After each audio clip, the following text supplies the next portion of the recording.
क्यों हंसने लगा मेघनाद का कटा हुआ सर। महर्षि वाल्मीकि द्वारा रचित हिंदू धर्म ग्रंथ रामायण में उल्लेख मिलता है कि रावण के बेटे का नाम मेघनाद था।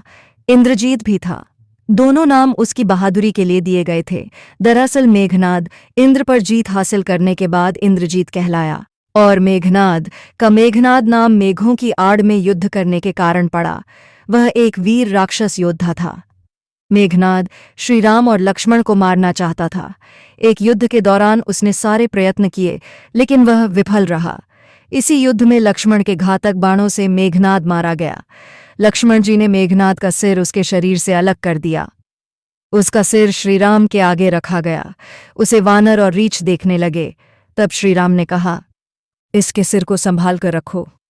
दरअसल श्रीराम मेघनाद की मृत्यु की सूचना मेघनाद की पत्नी सुलोचना को देना चाहते थे। उन्होंने मेघनाद की एक भुजा को बाण के द्वारा मेघनाद के महल में पहुंचा दिया। वह भुजा जब मेघनाद की पत्नी सुलोचना ने देखी तो उसे विश्वास नहीं हुआ कि उसके पति की मृत्यु हो चुकी है। उसने भुजा से कहा, अगर तुम वास्तव में मेघनाद की भुजा हो तो मेरी दुविधा को लिखकर दूर करो। सुलोचना का इतना कहते ही भुजा हरकत करने लगी। तब एक सेविका ने उस भुजा को खड़िया लाकर हाथ में रख दी। उस कटे हुए हाथ ने आंगन में लक्ष्मण जी के प्रशंसा के शब्द लिख दिए। अब सुलोचना को विश्वास हो गया कि युद्ध में उसका पति मारा गया है। सुलोचना इस समाचार को सुनकर रोने लगीं। फिर वह रथ में बैठकर रावण से मिलने चल पड़ी। रावण को सुलोचना ने मेघनाद का कटा हुआ हाथ दिखाया और अपने पति का सिर मांगा। सुलोचना रावण से बोली कि अब मैं एक पल भी जीवित नहीं रहना चाहती, मैं पति के साथ ही सती होना चाहती हूँ। तब रावण ने कहा, पुत्री 4 घड़ी प्रतीक्षा करो, मैं मेघनाद का सिर शत्रु के सिर के साथ लेकर आता हूँ। लेकिन सुलोचना को रावण की बात पर विश्वास नहीं हुआ। तब सुलोचना मंदोदरी के पास गई। तब मंदोदरी ने कहा, तुम राम के पास जाओ, वह बहुत दयालु हैं। सुलोचना जब राम के पास पहुंची तो उसका परिचय विभीषण ने करवाया। सुलोचना ने राम से कहा, हे राम, मैं आपकी शरण में आई हूँ, मेरे पति का सिर मुझे लौटा दें ताकि मैं सती हो सकूं। राम सुलोचना की दशा देखकर दुखी हो गए। उन्होंने कहा कि मैं तुम्हारे पति को अभी जीवित कर देता हूं। इस बीच उसने अपनी आप बीती भी सुनाई।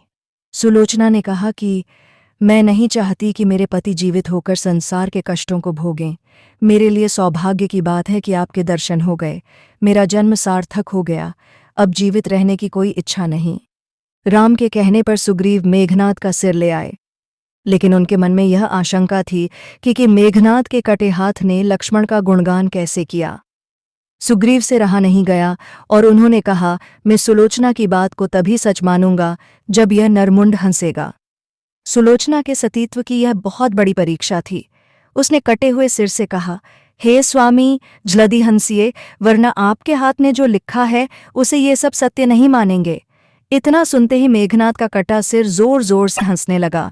इस तरह सुलोचना अपने पति की कटा हुए सिर लेकर चली गई, अपने महल की ओर बढ़ी। पूरे लंका में शोक की लहर दौड़ गई थी। कोई भी इस घोर विपत्ति को स्वीकार नहीं कर पा रहा था कि लंकेश रावण के सबसे पराक्रमी पुत्र इंद्रजीत का अंत हो गया। मंदोदरी विलाप कर रही थीं, लेकिन सुलोचना अपने संकल्प में दृढ़ थी। महल पहुंचकर उसने अपनी सखियों को बुलाया और कहा, अब मैं अपने पति के बिना इस संसार में एक क्षण भी नहीं रह सकती।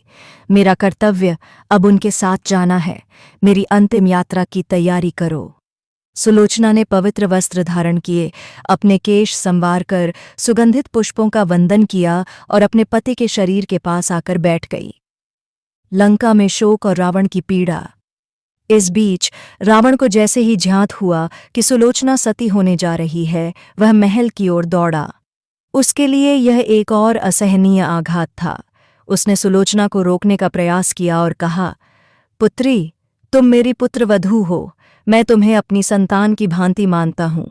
तुम्हारी आयु अभी बहुत कम है, तुम चाहो तो नया जीवन शुरू कर सकती हो। लेकिन सुलोचना ने उत्तर दिया, हे लंकेश्वर, एक पतिव्रता स्त्री के लिए उसका पति ही उसका संसार होता है। मेरे लिए जीवन का कोई अन्य उद्देश्य नहीं है। मैं अपने स्वामी का अनुसरण करूंगी।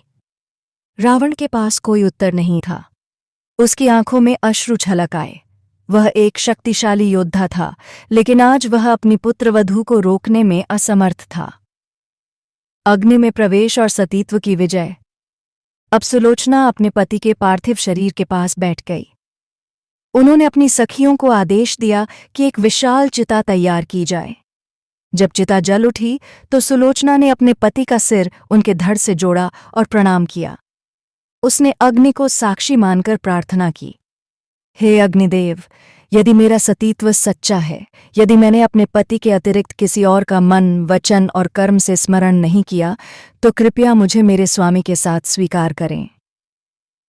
इतना कहते ही सुलोचना बिना किसी भय के जलती हुई चिता में प्रविष्ट हो गई।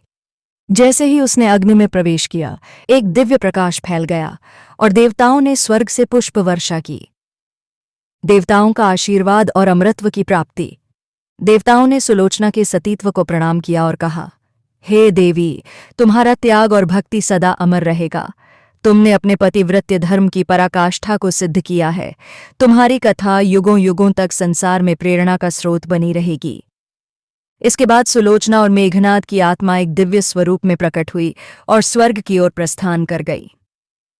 सुलोचना की यह कथा न केवल सतीत्व और पतिव्रता धर्म की पराकाष्ठा को दर्शाती है, बल्कि यह भी सिखाती है कि सच्चा प्रेम और समर्पण मृत्यु के बाद भी अमर रहता है।